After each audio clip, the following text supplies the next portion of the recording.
Welcome back to the Business Book Club. Today, we're diving into a really foundational text. It's called Hooked: How to Build Habit-Forming Products by Nir Eyal.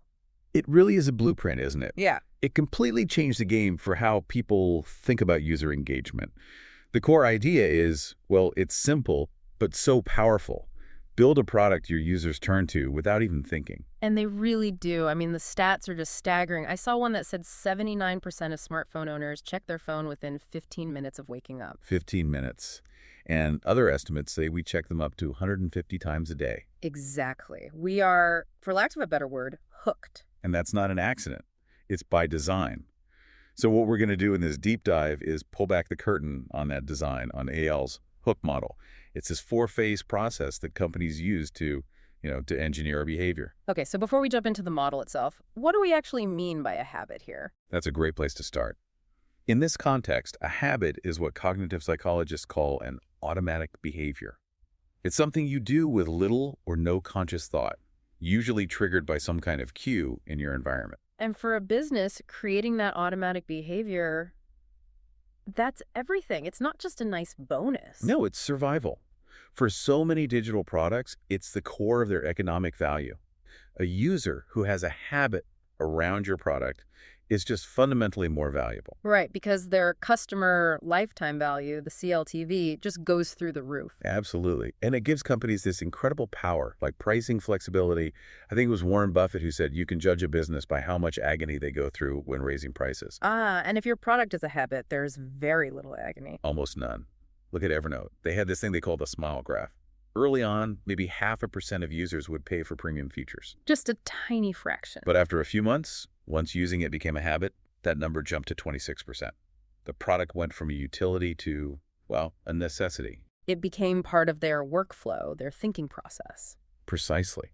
So this transformation is what the hook model is all about. It's a four-phase cycle: trigger, action, variable reward, and investment. TARI. Okay, let's break that down. Let's start with the T, the trigger. The trigger is the spark plug. It's the thing that gets the whole behavior started. And you have two main types. The first is an external trigger. So that's the obvious stuff. A notification pops up, you get an email, you see an icon on your phone's home screen. Exactly. It's something in your environment telling you what to do. But those are expensive. You have to pay for ads or risk annoying users with too many notifications. So the real goal is to get away from relying on those. Right. The holy grail is the internal trigger. This isn't something you see or hear. It's an association that's stored in your memory. It's a feeling, an itch. And usually it's a negative feeling, isn't it? Almost always. You feel bored. You open Pinterest. You feel a pang of loneliness. You open Facebook. You feel uncertain about something. You Google it. The product becomes the go-to solution for an uncomfortable emotional state. So a push notification for Instagram is the external trigger. But me, just standing in a boring queue and without thinking, my thumb just opens the app. That's the boredom, the internal trigger, doing the work. You've got it. The company has successfully outsourced the job of the trigger to your own brain. That's when the habit is really formed. Okay, so the trigger fires, and that leads us to phase 2, the action. And the key word for the action phase is simplicity. The action is the simplest possible behavior someone can do in anticipation of getting a reward. I think Eyal references another behavioral scientist here, BJ Fogg. He does. And Fogg's model says for any action to happen, you need a trigger, you need the motivation, and you need the ability. But the big insight here is that trying to boost someone's motivation is really, really hard. It's much easier to just make the action itself simpler. Infinitely easier. You increase the user's ability by removing every possible point of friction. The classic example is the Google homepage, right? Back when competitors like Yahoo were these cluttered portals. A total mess. And Google comes along with, what? Yeah. A logo and a box. That's it. There was zero thinking involved. You knew exactly what to do. Or even something like Twitter's tweet this button on a news article. It took all the effort out of sharing something. One click. Yes.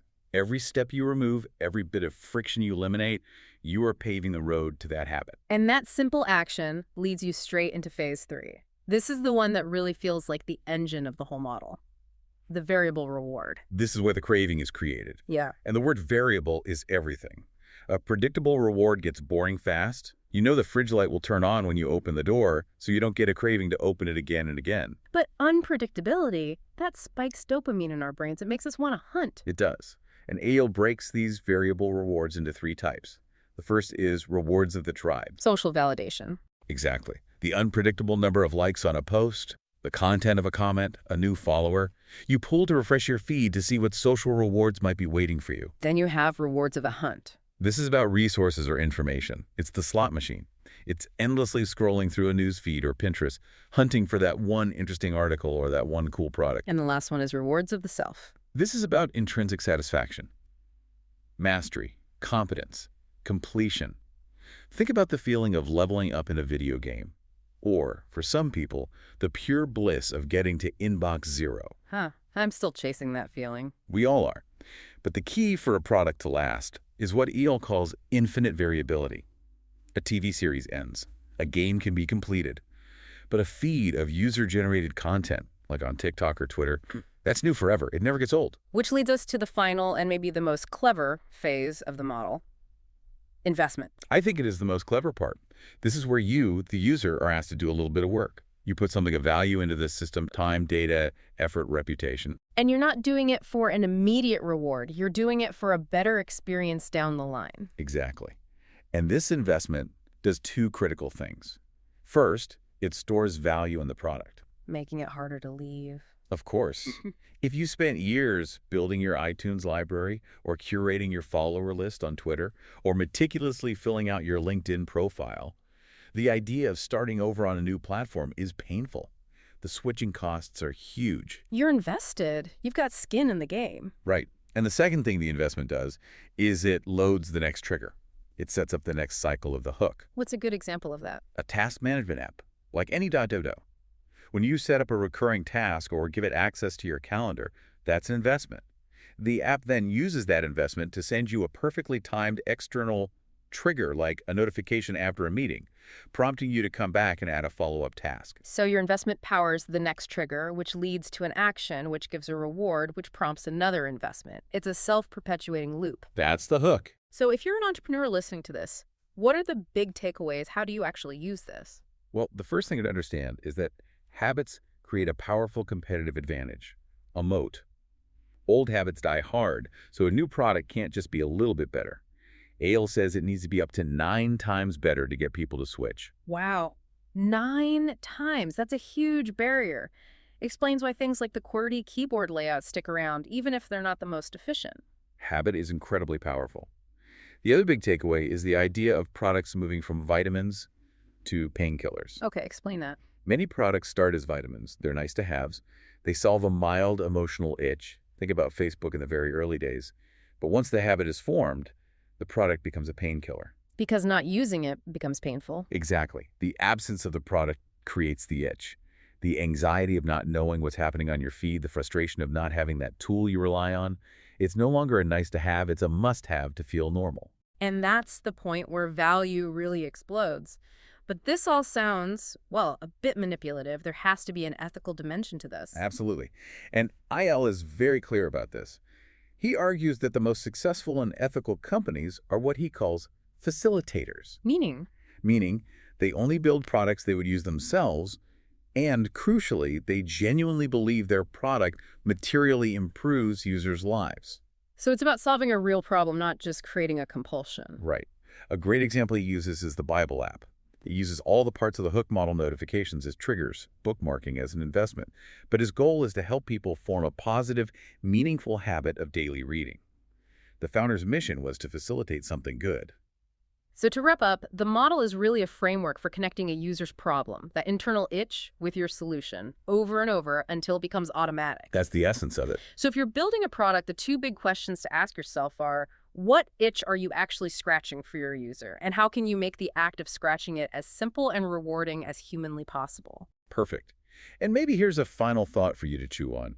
Think about your own product. What small bit of work can you ask your users to do today? What tiny investment that will make the service more valuable to them and therefore harder to leave tomorrow? That idea of stored value is the real key to defensibility. This has been a fascinating look into the architecture of habit. Make sure you subscribe to the Business Book Club for our next deep dive.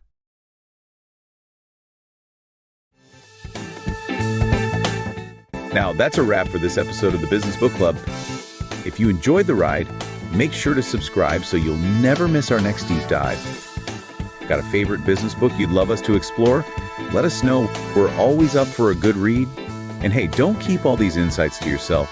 Share this episode with a fellow book lover or your work buddy who's always looking to level up. Until next time, keep learning, keep growing, and we'll see you in the next episode.